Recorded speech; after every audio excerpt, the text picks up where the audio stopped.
स्वागत है आपका नेक्स्ट आईएएस की इस खास पेशकश न्यूज़ एंड व्यूज़ में।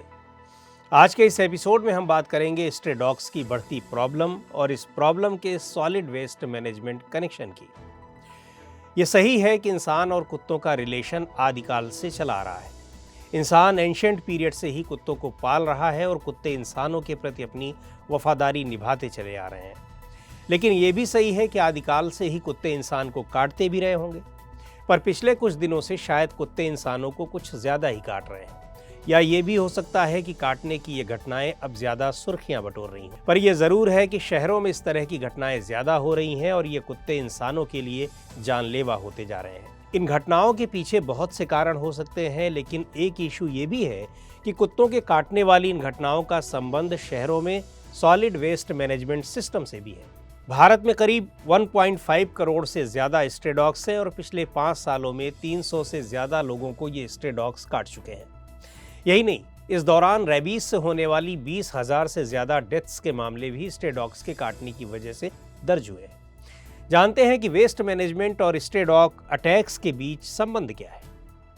कोई शहर किसी स्पेशीज़ को कितना सपोर्ट कर सकता है, ये उस शहर की कैरिंग कैपेसिटी कही जाती है, और ये कैरिंग कैपेसिटी उस शहर की availability of food and shelter से तय होती है। फूड यानी भोजन की तलाश में ये स्ट्रे डॉग्स अक्सर गार्बेज डंपिंग साइट्स पर इकट्ठे होते हैं। इसके अलावा ये फ्री रोमिंग डॉग्स शहरों के डेंसली पॉपुलेटेड एरिया जैसे स्लम एरिया में घूमते रहते हैं, क्योंकि ये इलाके अक्सर गार्बेज डंपिंग साइट्स के पास ही होते हैं। डंपिंग साइट्स के पास इन रेजिडेंशियल इलाकों और स्ट्रे डॉग्स के बढ़ते हुए अटैक्स ने अनप्लैन्ड और अनरेगुलेटेड अर्बन डेवलपमेंट के इशू को एक बार फिर से सुर्खियों में ला दिया है। इसके अलावा भारतीय शहरों में हुई पॉपुलेशन बूम के कारण सॉलिड वेस्ट भी काफ़ी तेज़ी से बढ़ा है।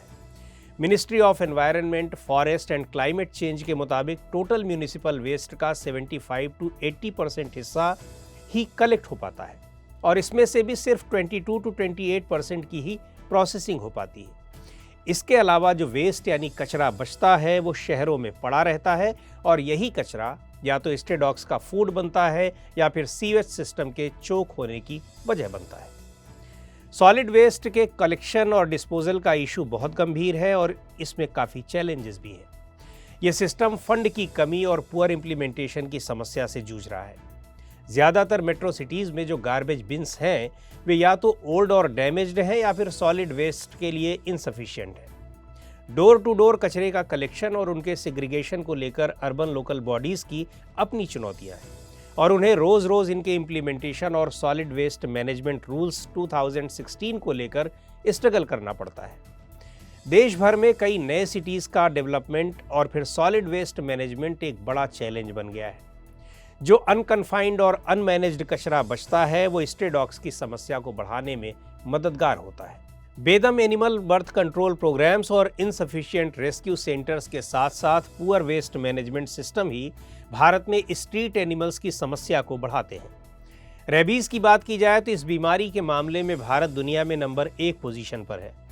पूरी दुनिया में रेबीज से होने वाली करीब 1/3 डेथ्स अकेले भारत में होती हैं। आवारा कुत्ते यानी स्ट्रे डॉग्स कई बार लोगों को सड़कों पर दौड़ा लेते हैं, काट लेते हैं, जिनसे लोगों की मौत तक हो जाती है। यानी धीरे धीरे ये मसला एडमिनिस्ट्रेटिव और लीगल इशू बनता जा रहा है। स्ट्रे डॉग बाइट्स से निपटने के लिए जो सबसे ज़रूरी कदम है वो है खुले में पड़े गार्बेज का प्रॉपर मैनेजमेंट। सॉलिड वेस्ट का प्रॉपर मैनेजमेंट और डॉग्स के प्रति हमारे टॉलरेंट एटीट्यूड के चलते ही दोनों का पीसफुल कोएग्जिस्टेंस संभव है। हमारे शहरों को सॉलिड वेस्ट को बेटर तरीके से मैनेज करने के लिए रेबीज वैक्सीन्स और डॉग स्टेरिलाइजेशन पर ध्यान देने की ज़रूरत है। इसके अलावा जो भी वेस्ट कलेक्ट हो उसे हर हाल में लैंडफिल साइट्स तक पहुंचाया जाना चाहिए। स्ट्रे डॉग्स की प्रॉब्लम को लेकर भारत का रिस्पांस एनिमल बर्थ कंट्रोल यानी ABC प्रोग्राम पर बेस्ड है।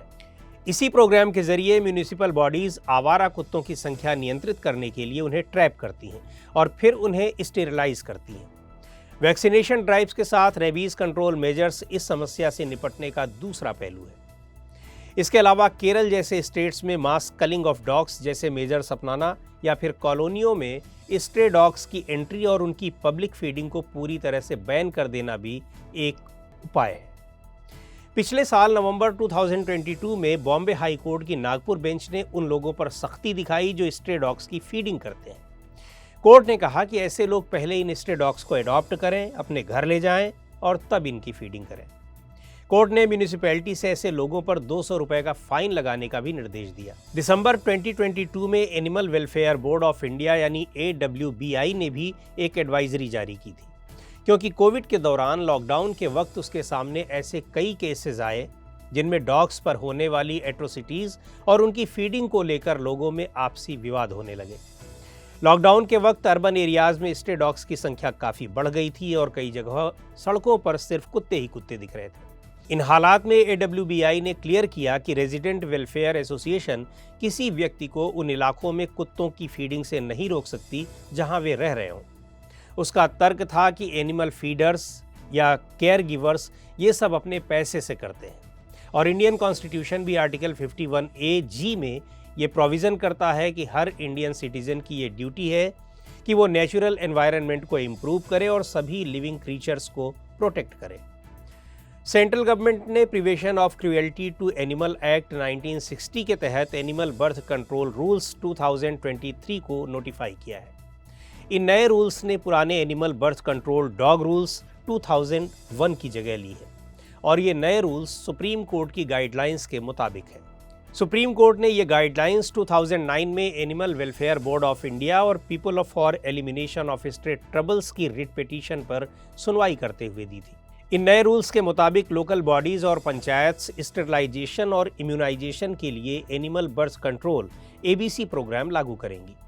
एनिमल बर्थ कंट्रोल प्रोग्राम लागू करने में एनिमल्स पर क्रुएल्टी न होने पाए, इसका खास ध्यान रखा जाना चाहिए।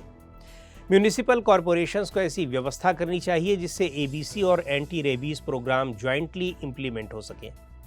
ये रूल्स इस बात का भी ध्यान रखते हैं कि इंसान और स्ट्रे डॉग्स के बीच कन्फ्लिक्ट की घटनाओं से कैसे निपटा जाए। इसमें इस बात का भी ध्यान रखा गया है कि डॉग्स को रीलोकेट न करना पड़े। सुप्रीम कोर्ट ने भी रीलोकेट करने की परमिशन नहीं दी है और ये ABC programme AWBI recognised organisation से ही इंप्लीमेंट किए जाने चाहिए। हाल ही में सुप्रीम कोर्ट ने कहा है कि जो लोग स्ट्रे डॉग्स की फीडिंग करते हैं उन्हीं को वैक्सीनेशन की जिम्मेदारी दी जानी चाहिए। सुप्रीम कोर्ट के ये निर्देश उस समय आए हैं जब पिछले एक साल में स्ट्रे डॉग बाइट्स की 1 लाख से भी ज़्यादा घटनाएं सामने आईं। रेबीज की बात करें तो ये एक वायरल जूनोटिक डिजीज़ है जिसकी वजह से ब्रेन और स्पाइनल कॉर्ड में सूजन आ जाती है। ये 2 तरह की होती है, फ्यूरियस रेबीज जिसमें हाइपर एक्टिविटी और हेलुसिनेशन इसके लक्षण हैं। पैरालिटिक रेबीज, इसकी वजह से पैरालिसिस हो सकता है। रेबीज एक घातक वायरल डिजीज तो है लेकिन इससे बचा जा सकता है। एंटार्कटिका को छोड़कर ये डिजीज सभी कॉन्टिनेंट्स में फैली है। रेबीज उन निगलेक्टेड ट्रॉपिकल डिजीजेज में से एक है जिससे सबसे ज़्यादा रिमोट रूरल लोकेशंस में रहने वाले गरीब लोग प्रभावित होते हैं। इस बीमारी को वे लोग या पेट्स फैलाते हैं जिन्हें रैबिड एनिमल ने काटा हो या स्क्रैच दे दिया हो। Rabies virus central nervous system को इन्फेक्ट करता है और इससे प्रभावित व्यक्ति को यदि ठीक से मेडिकल एड न मिले तो ये बीमारी तेज़ी से फैलती है और वायरस ब्रेन पर अटैक कर देता है जिससे मौत भी हो जाती है। पेट्स को वैक्सीन देकर, वाइल्ड एनिमल्स से दूर रहकर और किसी एनिमल के काटने के तुरंत बाद बिना किसी सिम्टम के दिखे प्रॉपर ट्रीटमेंट करा लेने से इस डिजीज़ से बचा जा सकता है। तो आज के इस एपिसोड में इतना ही। अगले एपिसोड में हम फिर मिलेंगे किसी नए टॉपिक के साथ। आपको ये प्रोग्राम कैसा लगा कमेंट करके हमें ज़रूर बताएं। आप अपने सुझाव भी हमें भेज सकते हैं।